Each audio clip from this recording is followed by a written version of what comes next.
Está começando mais um Wall Street Cast, aqui direto de Nova York, no nosso estúdio na Times Square. Eu sou Bruno Corano, sejam todos muito bem-vindos. Obrigado pela audiência e pelo carinho. Para quem ainda não segue o canal, agora é a hora. Para quem também quiser me acompanhar nas outras redes sociais, eu sou bastante ativo no Instagram, @Bruno Corano.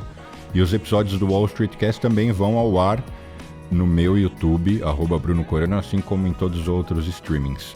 E hoje a gente vai falar sobre reforma tributária, um assunto super importante, super delicado, ainda um tanto quanto confuso. E quando eu falo importante é porque certamente impacta na vida de todos, tanto daquele que é empresário, mas diretamente na vida de todos nós que consumimos produtos e serviços.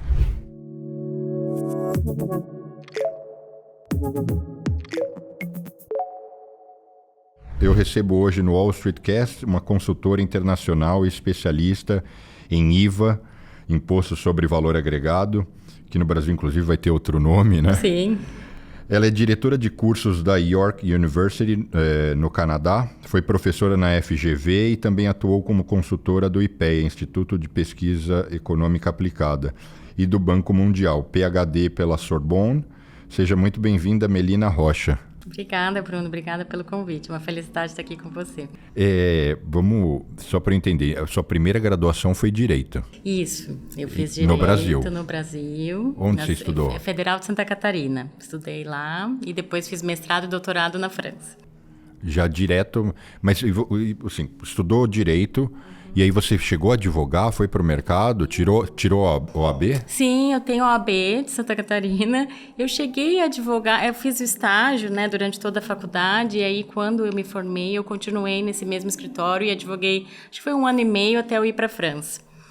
E foi uma oportunidade que apareceu ou foi um desejo seu de quero fazer mestrado e quero fazer num lugar tão importante e renomado? Foi um desejo. Eu queria fazer mestrado e doutorado fora, seguir essa carreira acadêmica. E aí eu consegui uma bolsa de estudos da União Europeia. Então aí você aplicou, foi atrás. Eu apliquei, era uma bolsa de estudos para jovens líderes da América Latina. Daí eu submeti um projeto sobre reforma tributária, para estudar a reforma tributária, e aí fui aceita, ganhei a bolsa, fui para a França, daí fiz mestrado e doutorado lá. Detalhe importante, o curso em francês ou em inglês? Não, em francês, tudo em francês. Tive que aprender francês, aprendi um pouco antes, né, durante a faculdade já estava fazendo curso. Mas porque você já tinha essa visão de quero ir para a Sorbonne? Já, eu estava no meio da faculdade, eu já tinha essa visão que eu queria estudar fora. Eu queria ir ou para a França ou para a Alemanha. E aí eu tinha que escolher ou aprender alemão ou francês. E eu estava assim, faltava 2 anos para acabar a faculdade. Eu até fui atrás de alguns cursos em alemão. Eu falei, olha, daqui a 2 anos eu vou estar pronta para fazer um mestrado, doutorado, né? E os professores e os cursos falaram, não, alemão não é o suficiente, 2 anos. Mas francês era. Então, eu fui na Aliança Francesa, fiz 2 anos, e aí quando eu acabei, procurei curso fora do país e na França, né? Não queria Portugal, não queria Espanha, não queria Estados Unidos, e era a França Curioso, mesmo. Por que não queria Estados Unidos? Porque geralmente é o país de destino, né? Da imensa maioria das pessoas que querem fazer qualquer coisa, desde undergraduate, ou, enfim, faculdade para cima, né? Pois é, eu acho que foi muito por conta a pesquisa que eu queria fazer era sobre reforma tributária e como o modelo que a gente estava discutindo no Brasil já daquela época era o IVA, que nasceu na Europa, nasceu na França. Esse modelo nasceu, então assim, e os Estados Unidos não tem esse modelo, então talvez por isso eu nem pensei nos Estados Unidos, sabe? Mas eu lembro eu não sabia que tinha nascido na França. Nasceu na França, foi o primeiro país a adotar em 1954.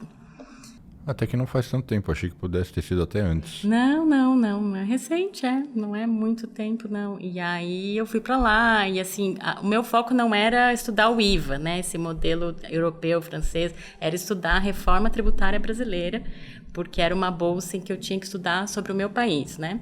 Então, eu estudei por que a reforma tributária brasileira nunca tinha passado, né? Nunca, apesar de várias tentativas, nunca foi implementada. Então, eu estudei as questões federativas, os conflitos entre União, Estados, municípios, os conflitos setoriais. Então, basicamente, foi isso que eu estudei, tentando entender por que não tinha sido aprovada, né? Isso era 2007, 2008. E rapidamente por que nunca foi aprovada? Assim, eu quero ouvir, lógico, a sua opinião técnica e vou dar os meus pitacos Tá aqui. bom. Bom, então, assim, a grande tentativa que a gente fez foi na Constituição de 88, né, Bruno? A gente teve ali uma janela de oportunidades que Enorme. a gente perdeu. E que teve, eu já ia emendar, e que em 93 teve a revisão. Teve. E era de novo, assim, só, né? Não só reforma, mas previdência, não só tributária, mas previdência, as coisas, e perdeu também essa janela, né? Então a gente perdeu em 88, a principal proposta era para implementar o IVA, com um grupo liderado até por pesquisadores do IPEA. Tinha uma proposta, assim, quase como que a gente aprovou agora. Então, em 88 a gente já tinha esse sistema. E por conta, eu acho, de conflitos federativos, principalmente estados mais ricos contra estados mais pobres, estavam desconfiados do poder, né, da União Federal, queriam mais tentar ter mais poder tributário para si, em detrimento da União Federal, os municípios queriam mais protagonismo. Então, na Constituinte de 88 é bem claro que o IVA não foi aceito, esse modelo, por conta desse conflito federativo. Então, infelizmente, a gente perdeu a oportunidade. Tivemos depois, no governo Fernando Henrique, a mesma proposta sendo apresentada de novo, conflitos federativos. A gente teve aquela crise mundial do fim da década de 90, né? Crise econômica, que também criou um contexto de incerteza econômica, e aí, né, os governos estavam receosos de perder receita, diminuir receita, não podiam. Também perdemos ali. Depois, no primeiro governo do Lula, também a gente perdeu uma tentativa que foi colocada exatamente. Então, assim, em vários momentos, durante todos esses anos, ou faltou capital político e interesse, né, porque não é um negócio fácil de articular com o Congresso e fazer andar, né? Então precisava de muito interesse do executivo e muito capital político, né? Isso, exatamente. Esse seu ponto é ótimo, porque na minha pesquisa justamente eu mostrei que nem o Fernando Henrique e nem no governo Lula, apesar deles apoiarem formalmente, não colocaram o capital político necessário, né, para fazer as negociações necessárias, tanto entre os entes federativos, quanto no Congresso, e com o setor privado, que é muito importante também considerar, né, os interesses do setor privado. Não houve antes, e agora, né, finalmente a gente teve, por isso que foi aprovada. Eu acho que a gente teve um contexto mais peculiar, principalmente, eu acho que com o ministro Haddad, que colocou mais pessoalmente essa força e capital político para negociar com todos os atores. Então, você tem razão que faltou, antes tinha faltado esse tipo de atuação, mas que agora deu certo. E se é que eu posso definir isso, mas com 40 anos de atraso, né?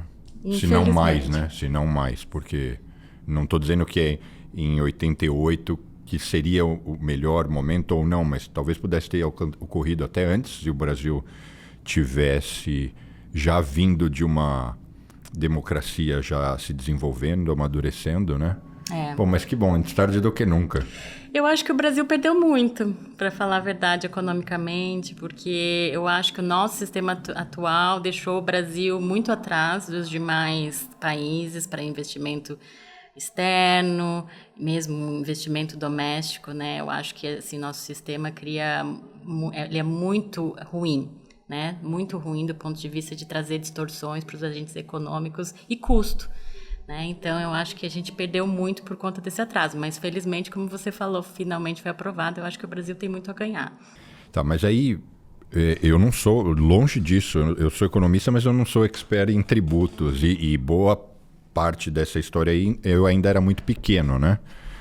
Eu vou só tentar assim, organizar aqui o tempo desses fatos.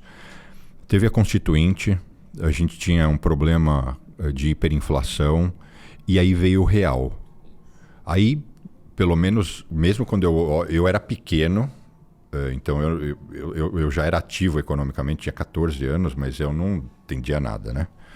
Mas quando eu passei a estudar e olhar os dados para trás, eu vejo que assim, tem uma certa dificuldade em conseguir definir ali parâmetros por causa do processo inflacionário. Era difícil. Então, eu vou deletar essa parte para trás, mas assim que entrou o real, e eu queria te ouvir em relação a isso, a tributação era muito mais baixa do que é hoje. O Fernando Henrique, por necessidade de equilíbrio de caixa, subiu. O Lula subiu ainda mais a tributação e aí foi numa escalada. Foi essa minha leitura está correta? Está correta, sim. Eu acho que até a inflação era boa para as contas públicas, que tinha aquele efeito, né, de o imposto inflacionário, né, em que a arrecadação não parava de crescer. Isso, as despesas elas eram fixadas, né, então não eram corroídas pela inflação, enquanto a arrecadação era arrecadado dinheiro conforme a inflação. Então tinha esse poder, esse que a gente chama de imposto inflacionário, que de certa forma fazia com que as despesas, na verdade, eram menores do que realmente eram. Quando a gente acaba com a inflação, as despesas são reais, né? Elas são maiores em relação ao que se arrecadava, e por isso realmente houve, e eu até mostro na minha tese isso durante esse período, essa necessidade de aumento de carga tributária, junto também com a Previdência, né? E aí, principalmente a União Federal, com as contribuições, PIS, COFINS, que são destinados para a Previdência e Seguridade Social, aumentaram, o governo federal, tanto no Fernando Henrique quanto no governo Lula, tiveram que aumentar essas contribuições justamente para fazer frente aí às despesas da Seguridade Social. Tem um motivo em particular por que na gestão Lula se aumentou mais do que o Fernando Henrique? É porque, de fato... E eu não estou querendo aqui gerar opinião política. Não, são dados. Eu tenho uma opinião assim muito fria, que é assim, dinheiro não tem partido. Então, se você é um gestor, você tem que lidar, independente de quem está no poder, né? O Lula aparentemente subiu bem mais que na gestão Fernando Henrique. E a minha visão, de novo, nunca me debrucei para estudar isso muito bem, mas é porque ele também puxou os gastos para cima de uma maneira bem mais intensa. Até porque o momento econômico também a arrecadação estava subindo, né? Verdade. Eu não sei dizer exatamente por que e qual que é a diferença, mas a gente consegue olhar, assim, olhando os dados, que houve um aumento da arrecadação nesses dois períodos, sim, né? Provavelmente para fazer jus à despesa. Saltou para 34% do PIB, né? Que era e aí nos colocou quase no parâmetro, ou no parâmetro de hoje, ou depois disso tiveram alguns outros pequenos aumentos, acréscimos de tributo?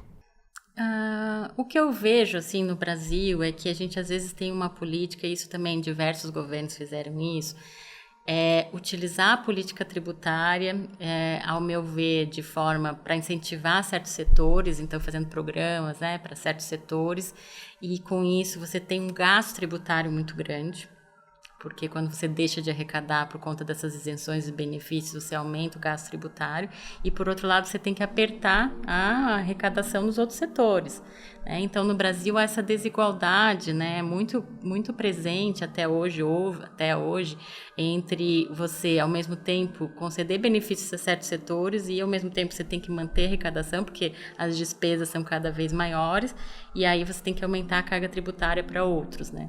Então, essa aqui é grande problema, ao meu ver, que foi feito até hoje. Agora, com a reforma, a gente espera que, pelo menos com a tributação do consumo, há uma previsão expressa que saiu na emenda constitucional de que não é possível conceder benefícios ad hoc, assim, né? Assim, por troca, sei lá, por política tributária, porque é proibido agora você dar benefícios, regimes diferenciados, alíquotas mais baixas, a não ser para aqueles setores que já estão previstos expressamente na Constituição. Tá, mas isso no consumo. No consumo. Porque tirando isso, assim, eu não estou acompanhando ultra de perto, mas parece que os setores melhor organizados, que têm mais poder de interferência e lobby, parece que vão conseguir criar as mesmas distorções, né? As mesmas concessões. Eu acho que comparado com o que a gente tem hoje, claro, tem essa questão do lobby, da pressão de certos setores, e assim, o ideal, né, nós técnicos que trabalhamos na reforma, a gente sempre defendeu para não ter nenhum tipo de diferenciação entre bens, serviços, entre setores, de ter uma alíquota única, como os melhores modelos do mundo são assim, né, tem uma alíquota única. E sem exceção. Sem exceção, alguns países, por exemplo, que nem a Nova Zelândia e o Canadá, que são exatamente modelos internacionais, tem uma lista de alimentos que aplica alíquota zero e só. Agora, todos os demais bens e serviços são submetidos à mesma alíquota. Então, tecnicamente, a gente sempre defendeu isso. Mas, né, como todo mundo sabe, a gente sofre muita pressão política de interesses de setores, o que é normal, né, numa democracia, e principalmente é normal tendo em vista o nosso ponto de partida. Então, eu sempre ressalto isso, Bruno, porque hoje a gente tem benefícios fiscais sendo dados nos 3 níveis da federação e de forma pouquíssimo transparente, né? Porque a gente tem, por exemplo, a guerra fiscal dos estados, né? Que às vezes um benefício é dado a uma empresa específica, para que a empresa... Super comum, para que ela se instale lá. Se instale lá, mas assim, a gente não sabe o resultado, né? Qual é o resultado em termos de emprego, em termos de retorno de capital, de receita que está voltando para o Estado, a gente não sabe, é muito opaco, hoje tudo é muito opaco. Como vão ficar essas empresas? Elas perdem esse benefício? Vão. Mas ao longo, gradativamente nos próximos 10 anos. Isso, então uma preocupação da reforma, exatamente já tendo em vista esses benefícios que são concedidos na guerra fiscal, foi um período de transição para as empresas, né? Então, o imposto que vai substituir o ICMS, que é o principal motor da guerra fiscal, que é o IBS, ele só vai ser implementado completamente em 2033. Então, de 2026 até 2033, a alíquota vai sendo aumentada paulatinamente. Isso porque justamente tem um dos motivos, né, não é só esse, muitas empresas têm benefício de ICMS e não poderia de uma hora para outra, hoje não pagam nada ou pagam muito pouco, de repente passar a pagar o imposto cheio, né? Então, essa transição é justamente pensando nisso. E ainda tem um fundo, né, um fundo que vai ser financiado pelo governo federal para, digamos assim, reembolsar essas empresas que fazem jus a esses benefícios durante esse período. Né, já que elas fizeram investimento, elas, né, estão naquele estado somente por conta do benefício, então, para que não haja nenhuma perda, elas vão ser, digamos assim, indenizadas com dinheiro desse fundo. Por 10 anos, até esse prazo. Né? Depois de 2033, aí chega, aí acabou. Aí chega, isso. E aí, voltando no ponto anterior, e para gerar polêmica, Sim. Por que advogado, na sua opinião, tem que ter benefício? Porque os advogados estão dentro dessa exceção, né? Bruno, eu fui uma das... Você é advogado. Eu fui uma das vozes que era totalmente contra. Tenho vários artigos publicados aí, só procurar no Google. Não faz nenhum sentido, sabe? Mas porque... e qual foi como que essa categoria conseguiu essa conquista? Você sabe se foi... a própria ordem que entrou com esse pleito, como é que foi articulado e qual a razão ou justificativa que alguém lá conseguiu passar essa história?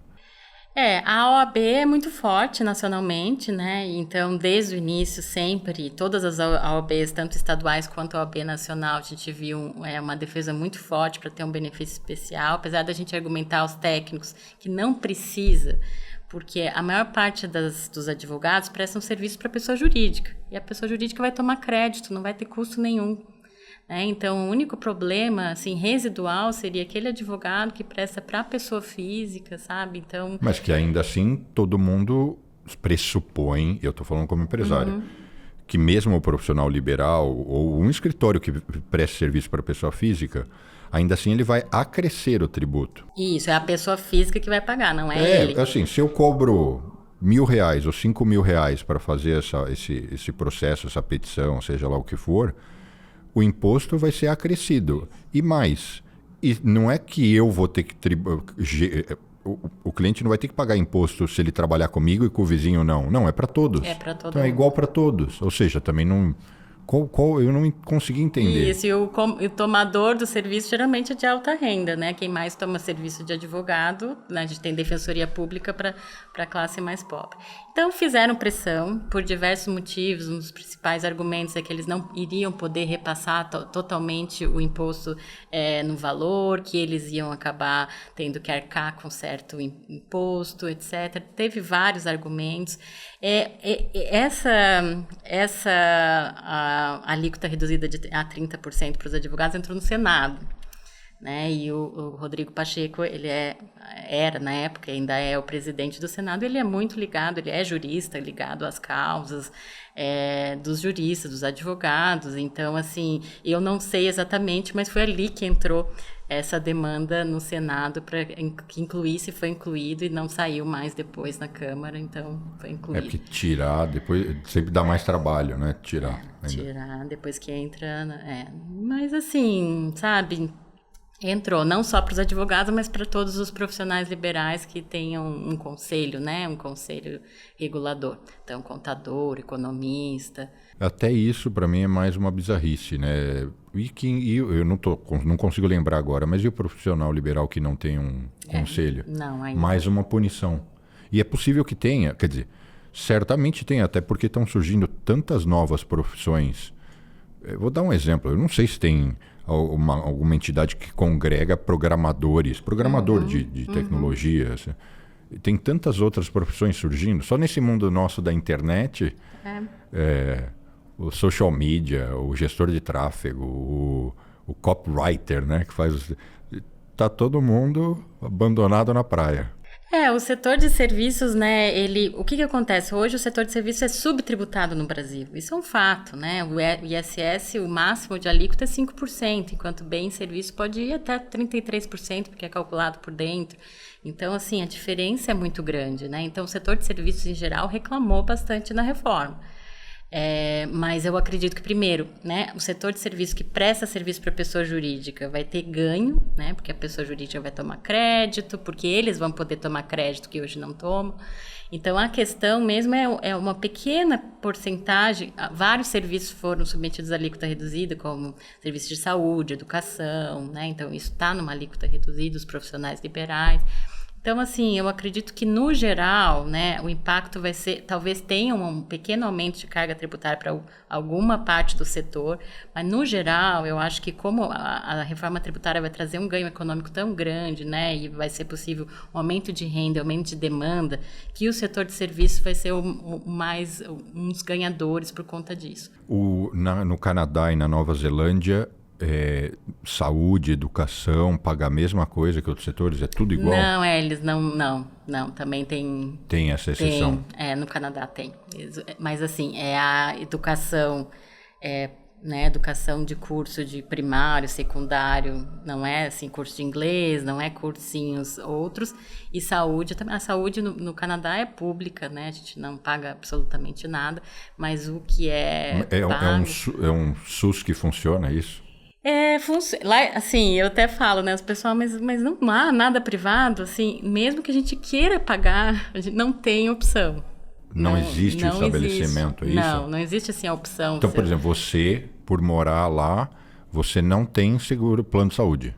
A gente tem plano de saúde para alguma coisa assim, fisioterapia, essas coisas, sabe, assim... Complementares. Complementares. Tá, mas se você...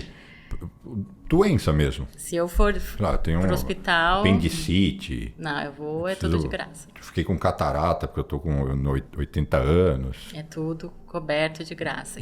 E funciona? Assim, funciona, Bruno, mas tem, assim, alguns problemas que como é público universal para todo mundo que tá lá... Não, universal não, porque universal mesmo estrangeiro poderia ter acesso. Quem está lá, é residente, permanente, cidadão e que, né, contribua. Tem fila, né? Então, assim, para algumas coisas, para exame, tem às vezes fila longa, até para conseguir um médico que você queira especialista, porque primeiro você tem que ir no médico de família, ele tem que te direcionar para o especialista. Então, assim, não é como no Brasil, que quem tem plano privado, a gente chega lá, eu quero fazer um check-up, te dar todos os exames. Então, assim, ele é bom, mas tem esses problemas de espera, de dificuldade, às vezes, de você conseguir um especialista. Então, mas eu tive amigos próximos que tiveram doenças graves, como câncer, por exemplo, que foram muito bem tratados, né? Se identificou, foi tratado. Então, assim, quando é uma coisa grave, eles realmente dão prioridade, né? E você vai ver que a conversa, eu vou para um lado e volto para o outro. Não tem problema, fica à vontade. Como é que você foi, terminando o doutorado na França, como é que você foi parar no Canadá? E foi para o Canadá, para Toronto, ou seja, que não fala francês. Pois é, foi outra questão. Você me dissesse que você está em Quebec? Não. Eu voltei para o Brasil depois que eu acabei meu doutorado. Antes do doutorado, durante, eu já tinha voltado. Comecei a trabalhar na FGV de professor, passei num concurso na FGV Rio. E aí, sempre continuando nessa questão da reforma tributária. Acabei minha tese na reforma tributária. Quando eu acabei minha tese, eu comecei num projeto no IPEA. O IPEA tinha um projeto que era apresentar uma reforma tributária no modelo, e eles queriam trabalhar no modelo de IVA dual. Porque até então, né, não sei se você acompanhou as propostas, tinha uma proposta muito assim, famosa, que era a PEC 45, feita pelo Centro de Cidadania Fiscal do Bernardo Api, que propunha um IVA único, era um IVA só para todos os entes federativos. E aí o IPEA, na época, o professor Ernesto Lozardo era o presidente, falou assim, olha, Melina, a gente queria uma proposta alternativa que fosse mais viável politicamente. Porque, tendo em vista esses conflitos federativos, um IVA único não vai funcionar. E aí eu entrei nesse projeto, foi um projeto ótimo, estava Adolfo Saxida, estava o Alexandre Iwata, estava o professor Lozardo, o Rodrigo Orair, vários economistas ali do IPEA. E aí, dentro desse processo, o Canadá tem um IVA dual, porque também é uma federação com estados e as províncias. E aí eu falei, não, eu quero estudar o Canadá, porque talvez o Canadá seja um modelo, né, para o Brasil seguir. Então, e aí no Canadá tinha um professor na Universidade de Toronto, que é o Richard Byrd, que era um dos papas, era porque ele já faleceu há uns 2 anos atrás.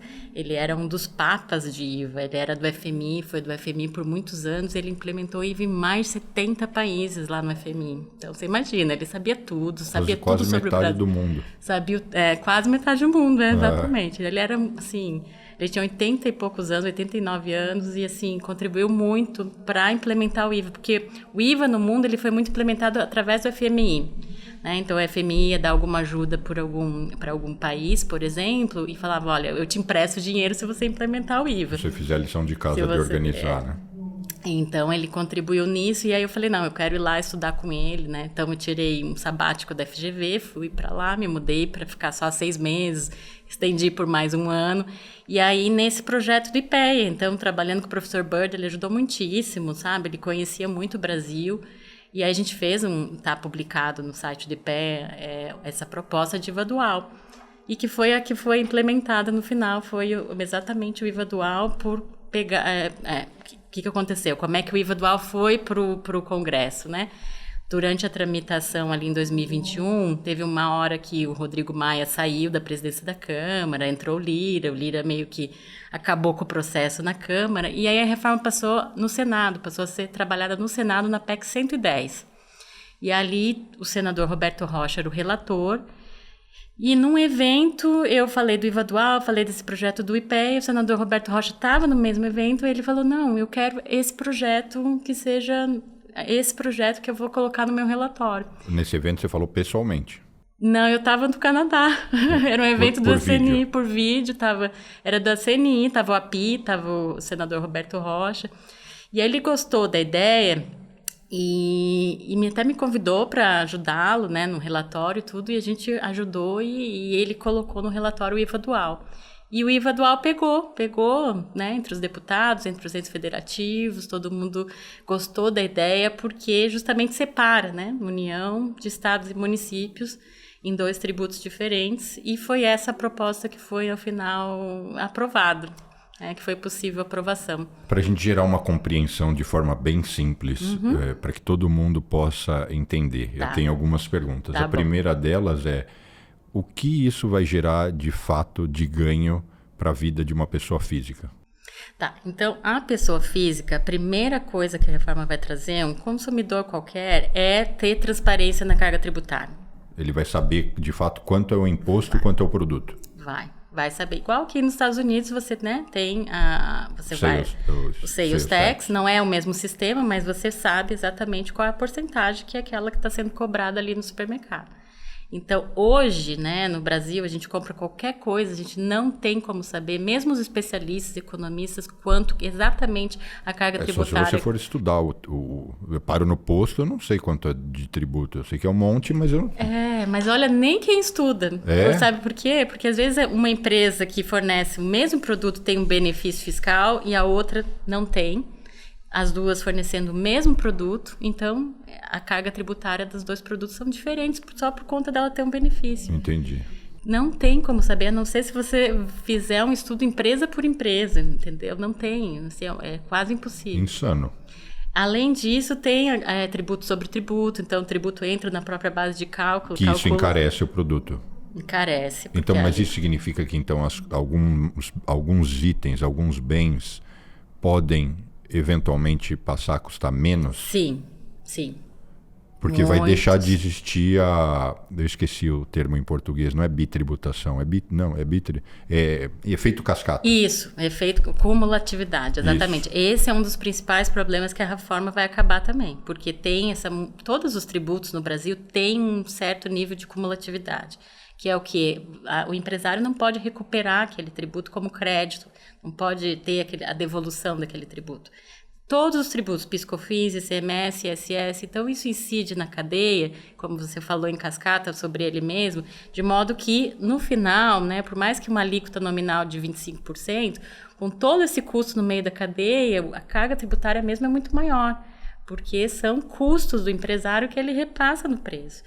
Então, a primeira coisa que a reforma vai fazer, e o que é o IVA, é o sistema IVA, é limpar a cadeia, de modo que todos os tributos pagos no meio da cadeia geram crédito para o empresário, são recuperáveis, né? E só isso já tem um impacto de diminuir a carga tributária desses tributos, principalmente os industrializados, né?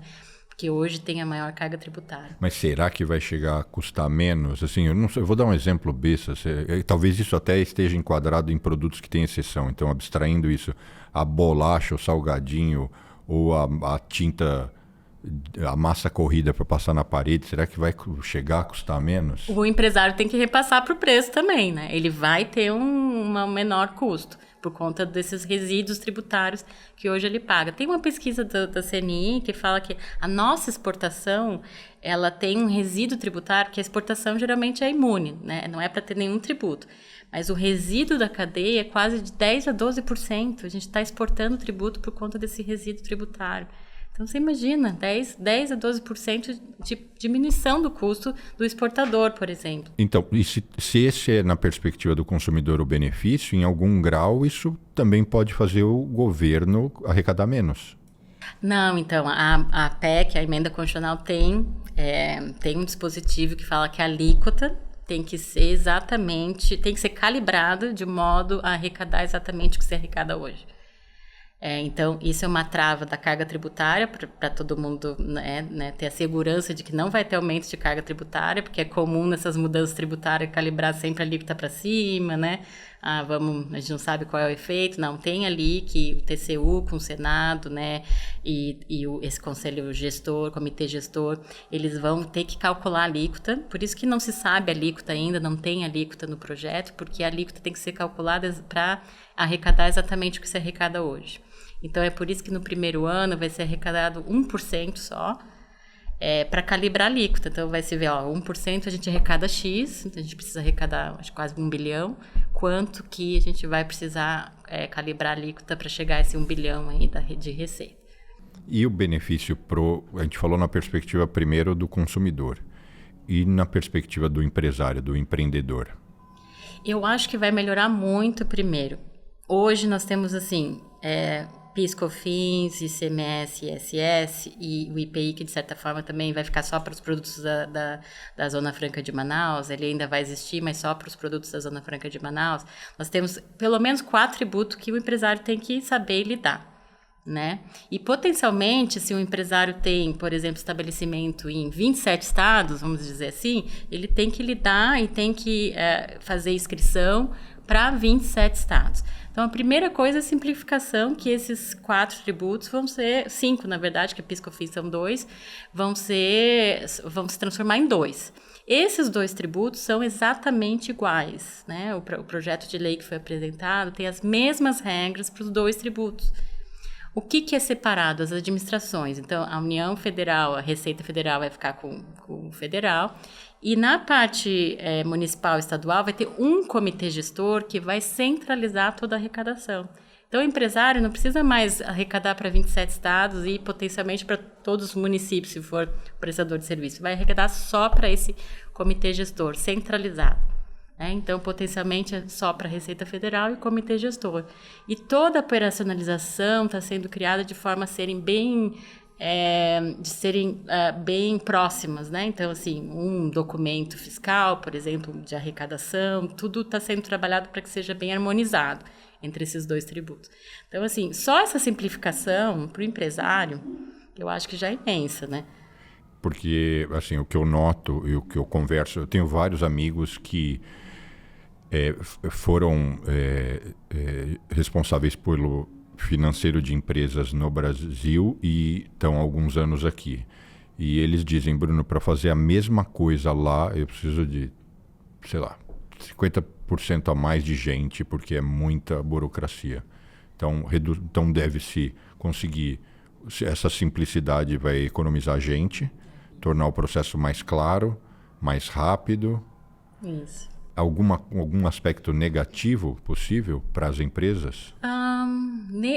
É que assim, com relação ao sistema atual do Brasil, eu acho que não há aspecto não consegue negativo. Ser pior, né? Mas eu acho que se a gente vê um IVA modelo assim padrão, eu acho que essa questão de ter algumas alíquotas diferenciadas e reduzidas pode complicar um pouco, né? Porque sempre quando tem alguma diferenciação de alíquota, você tem, esse produto aqui, ele é alíquota reduzida ou não é? Ele se enquadra ou não se enquadra? Isso sempre tem discussão.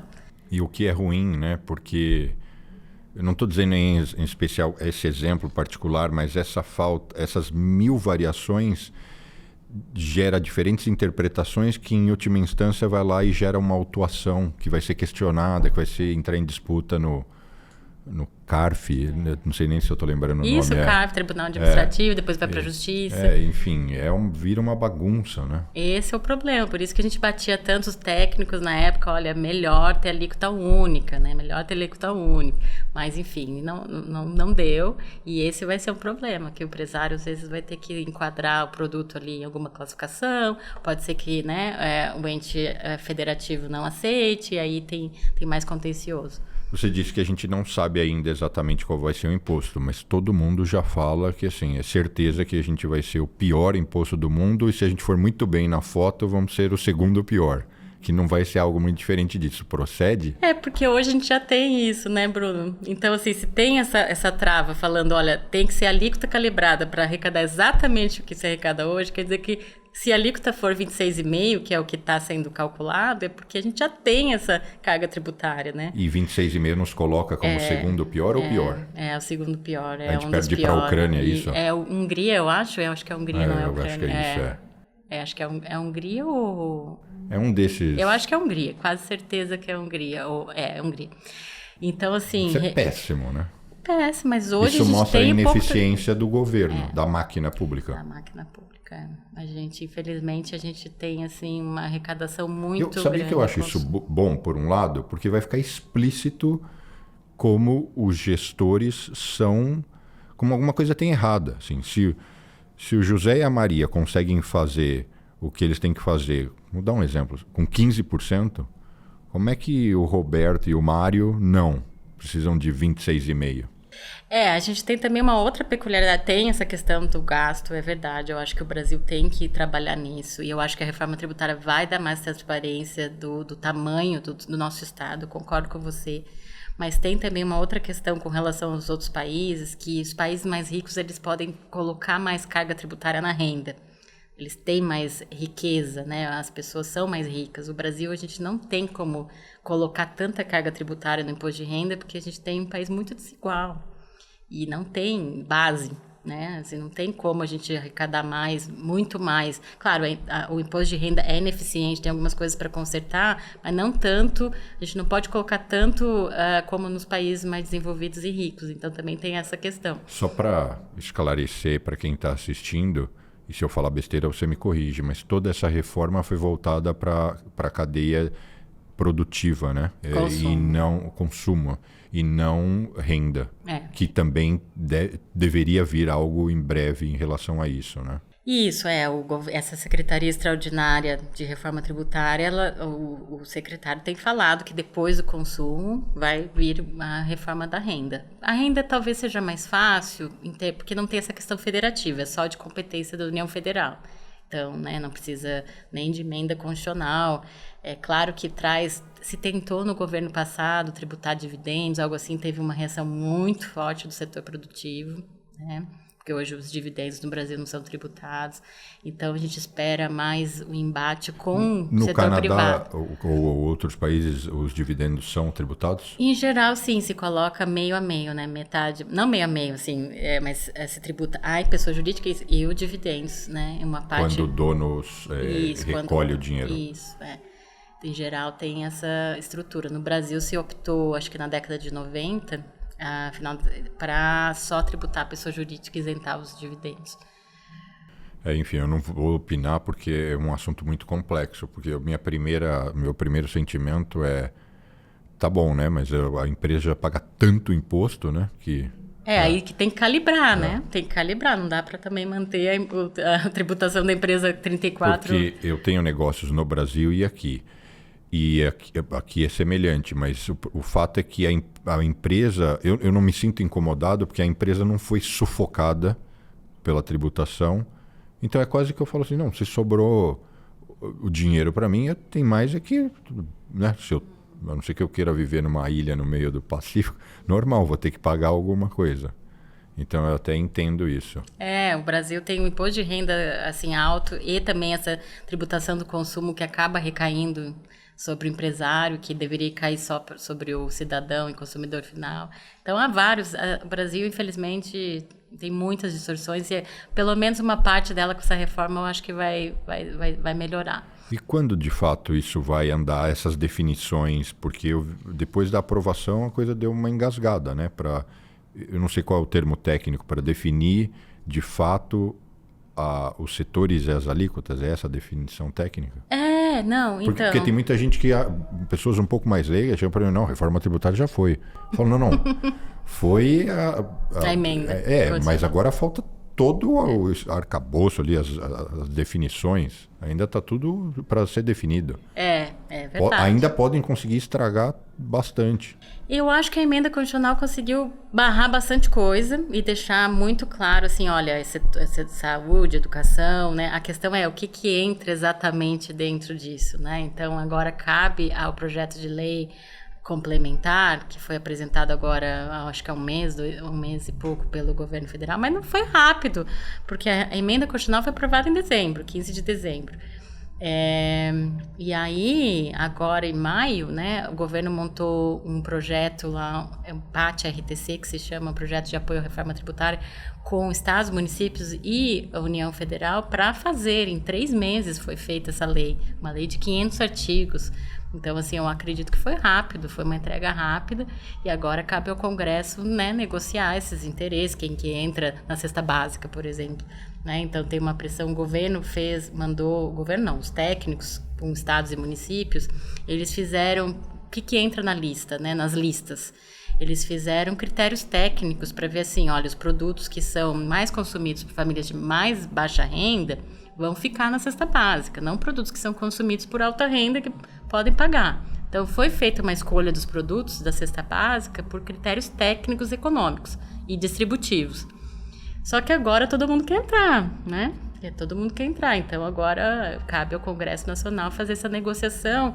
E é muito importante ver que qualquer coisa que entre ali vai ter impacto na alíquota padrão. Então, por exemplo, há uma pressão grande para entrar carne. Então, assim, carne consumida bastante por as camadas mais ricas, e isso vai ter um impacto na alíquota, porque você vai dar alíquota zero para carne e vai ter que compensar. Em algum lugar. Então, essa que é a questão, esse trade-off que agora o Congresso vai ter que fazer, né? Olha, cada pressão ali vai fazer. Então, qual é o impacto na alíquota? É uma escolha que vai ter que ser feita por eles. E o seu trabalho nessa história continua ou você já entregou a sua parte? Não, continua, Bruno. Eu dou apoio técnico, né? E aí, principalmente voltado para os modelos internacionais. Então, Mas para quem? Diretamente para o governo, para o Bernardo? Não, eu sou contratado pelo BID, mas dou assessoria para a equipe do Bernardo Api. Para a CERT, para ele, para a equipe dele, e assessorei todos esses grupos também. Participei de alguns grupos das regras gerais, do setor financeiro, financeiro, imobiliário e das importações. Mas o meu papel é mais alinhar as normas do Brasil com os modelos internacionais, né? Então, como eu conheço muito o IVA europeu, o IVA canadense, que eu trabalhei também com o pessoal da Índia, dei assessoria até para o pessoal do Paquistão internacionalmente, então dei assessoria para alguns países, conheço assim os modelos, então o meu papel principal é alinhar mais com os modelos internacionais.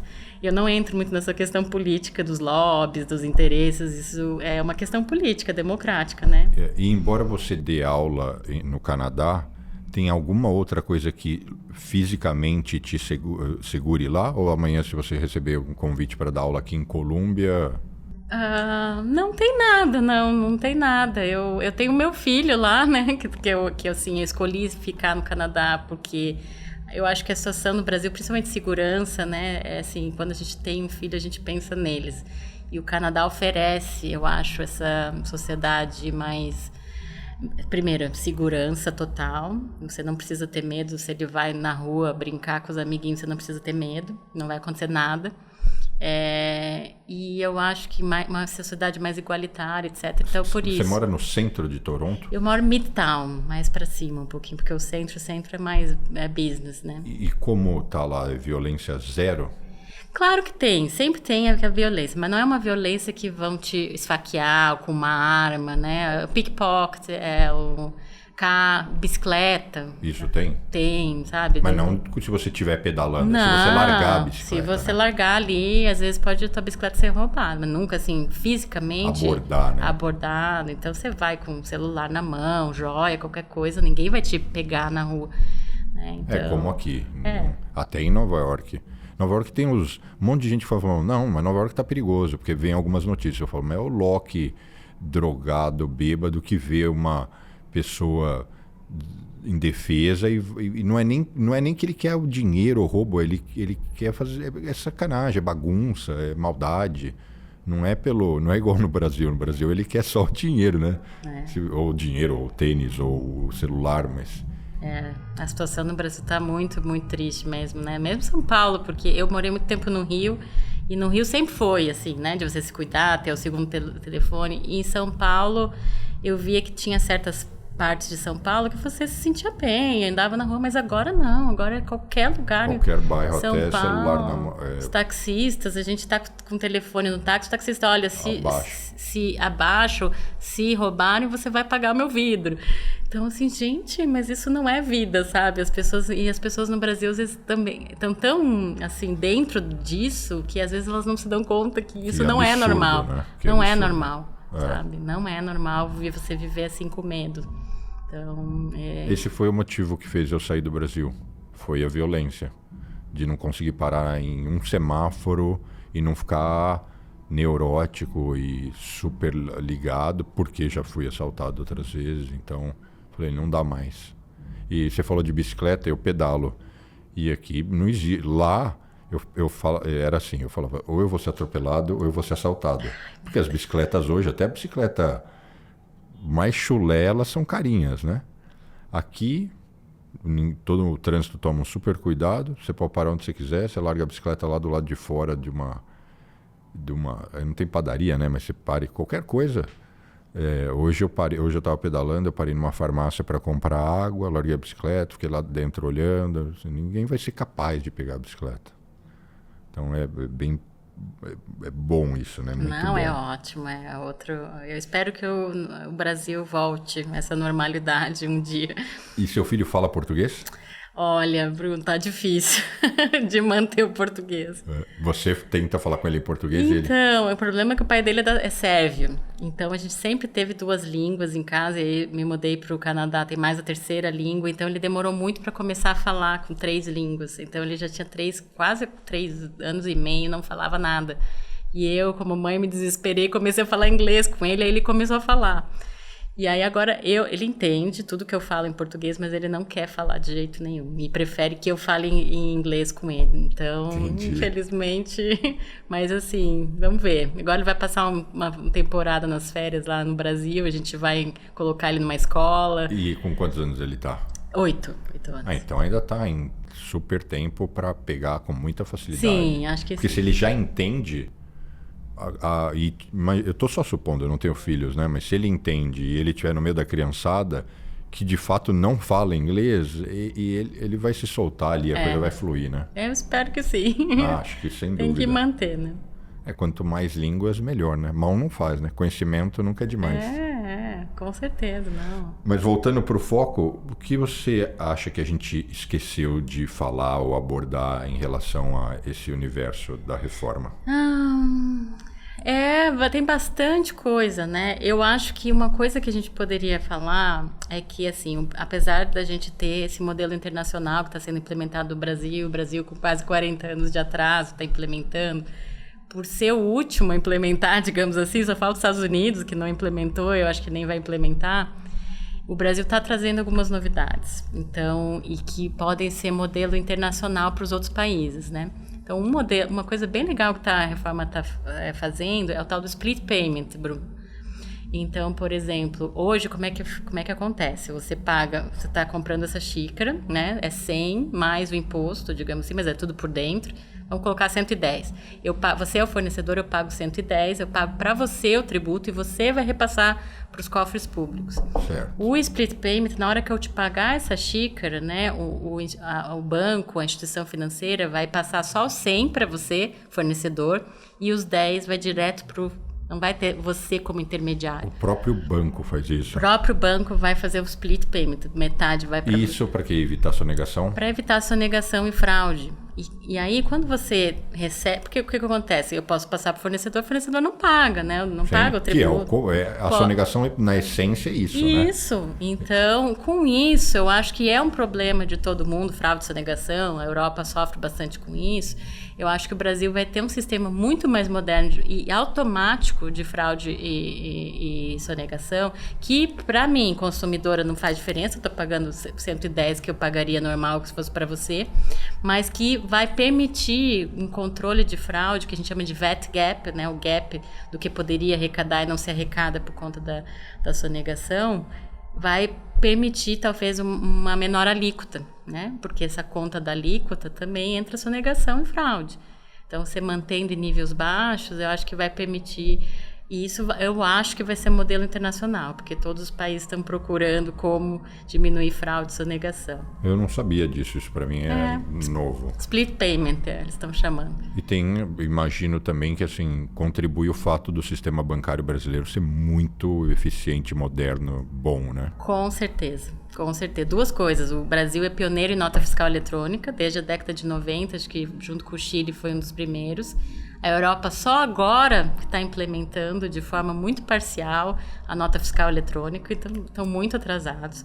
E o nosso sistema bancário, ele é muito, muito mais avançado. Aqui nos Estados Unidos é arcaico. Eu não sei como é no Canadá. No Canadá também é arcaico o sistema bancário. E o fisco do Canadá, você não imagina, a gente tem que mandar fax para o fisco. Fax. Cara, quem é que usa fax? A gente faz a declaração... Eu não tenho fax faz, sei lá, 15 anos ou mais. Então, muito atrás. Então, o Brasil, o fisco e o sistema bancário e as instituições financeiras são muito, muito desenvolvidas, né? É algo que a gente tem que se orgulhar. E eu acho que isso vai contribuir para esse sistema para até ser modelo internacional. A gente está tentando até assim, vender internacionalmente esse modelo, porque vai funcionar. Vai ser uma coisa bem boa. Eu tenho aqui algumas perguntas, claro. Quando souberam que eu ia falar com você. Então, eu vou trazer algumas e a gente vê o que a gente já respondeu e o que não. Tá bom. A reforma tributária mantém estados e municípios com a competência para tributar o consumo. Você poderia explicar o que é tributo sobre o consumo? Por exemplo, para onde é destinada a arrecadação nos casos de operações interestaduais? Ah, sim, ótimo. Essa é uma boa pergunta, porque hoje nós temos parcialmente os tributos arrecadados na origem, de onde está saindo, onde está a empresa. O IVA, em geral, ele é no destino, onde está localizado o consumidor, o cidadão. E é isso, vai haver essa mudança grande no Brasil, da origem para o destino. Como vai ter esse comitê gestor que vai centralizar tudo, o comitê gestor nas operações interestaduais vai arrecadar o dinheiro e vai repassar para o estado e município de destino, para onde está indo a mercadoria, onde está localizado o tomador do serviço. Então, é isso que vai ser feito de forma... Não vai ter assim, porque hoje no Brasil o ICMS, na operação interestadual, ele é repartido entre a origem, o destino, dependendo do tipo de operação, é uma confusão. Com esse comitê gestor vai ser tudo centralizado e ele vai repartir o dinheiro conforme o destino. Então também isso vai ser mais simplificado e o consumidor não precisa... Isso de alguma forma não vai punir, porque é normal o consumo estar mais concentrado em grandes centros. E isso não vai de alguma forma punir certas regiões que têm mais produção do que consumo? Então, hoje, né, a gente tem um sistema de tributação concentrado na produção, então estados como São Paulo, Minas, Rio, são os mais beneficiados. Quando você passa para o consumo, há uma tendência de aumentar a arrecadação dos estados do Nordeste e Norte, por exemplo, que não tem tanta produção e não arrecada.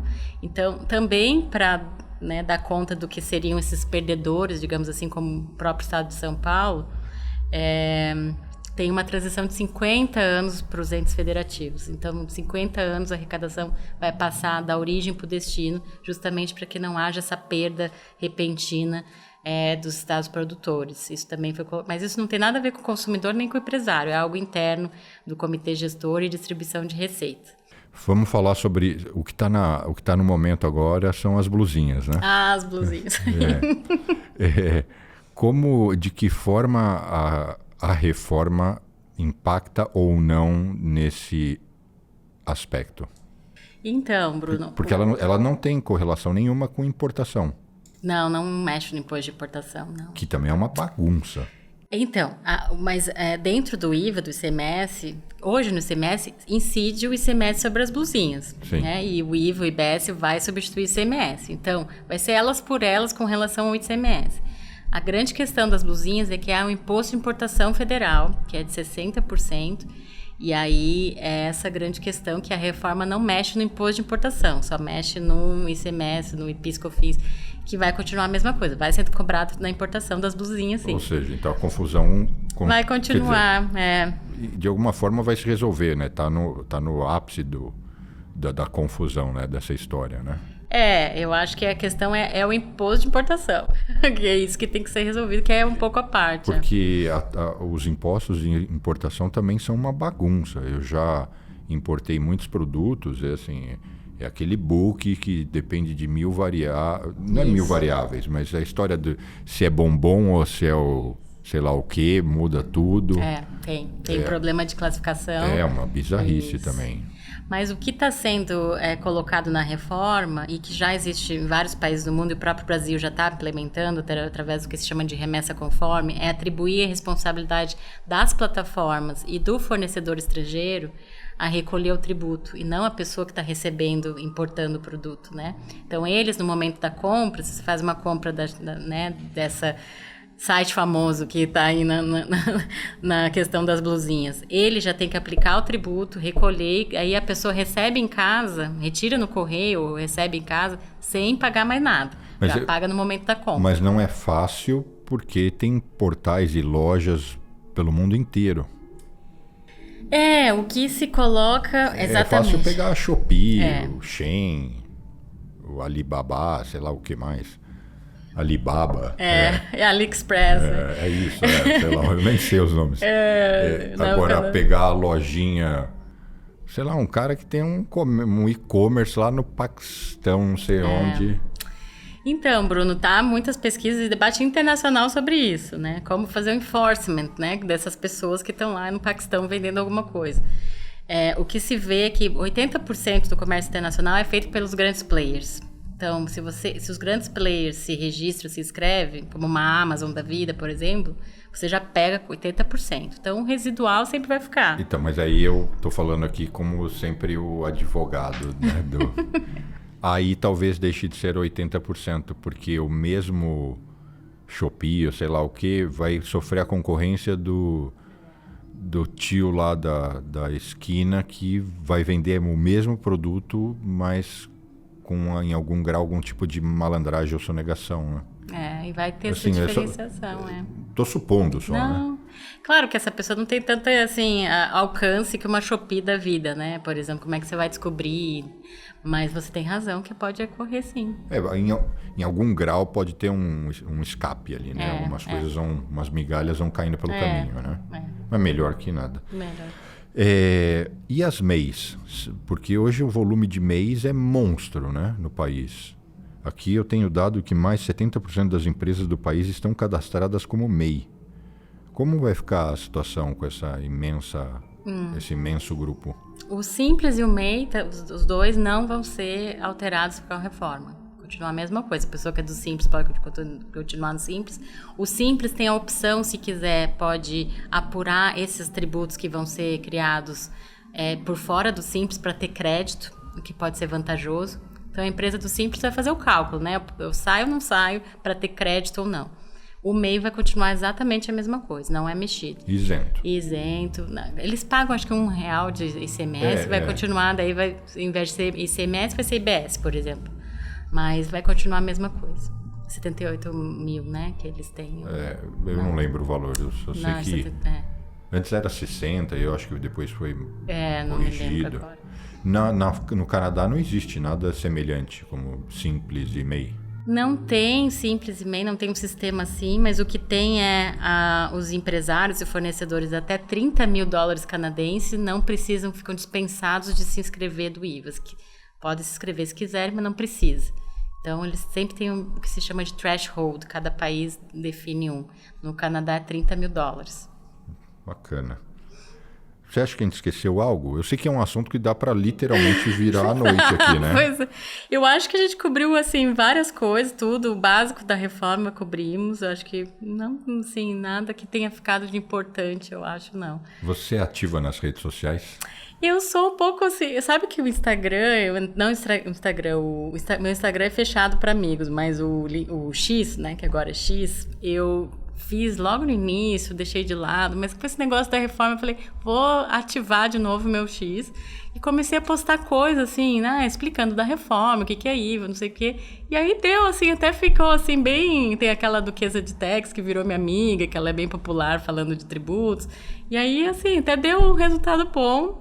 Agora, como está tendo muito trabalho, eu prefiro até não, como eu estou envolvida, não colocar nada para não criar polêmica, né? Mas, em geral, assim, eu posto coisa para explicar a reforma. E as pessoas te encontram como? É Melina Rocha? Melina S. Rocha. Melina S. Rocha. Tá. No Twitter, né? Quer dizer, até hoje eu falo Twitter. Né? No Twitter. E no LinkedIn, você também? No LinkedIn também, Melina Rocha. Melina S. Rocha. Eu adorei nossa conversa. Queria agradecer muito você ter se disponibilizado a vir aqui num sábado. Para quem não sabe, a gente está gravando num sábado, que foi o jeito que a gente arrumou para cruzar as agendas. Sábado, 37 graus, né? Desejo que você aproveite muito a sua visita a Nova York. Quando voltar, não deixe de avisar. E se eu estiver em Toronto também, claro, eu não deixo de mandar uma mensagem. Com certeza, vai ser um prazer. Muitíssimo obrigado. Eu que agradeço, Bruno, obrigada. Adorei a conversa. Assim, foi...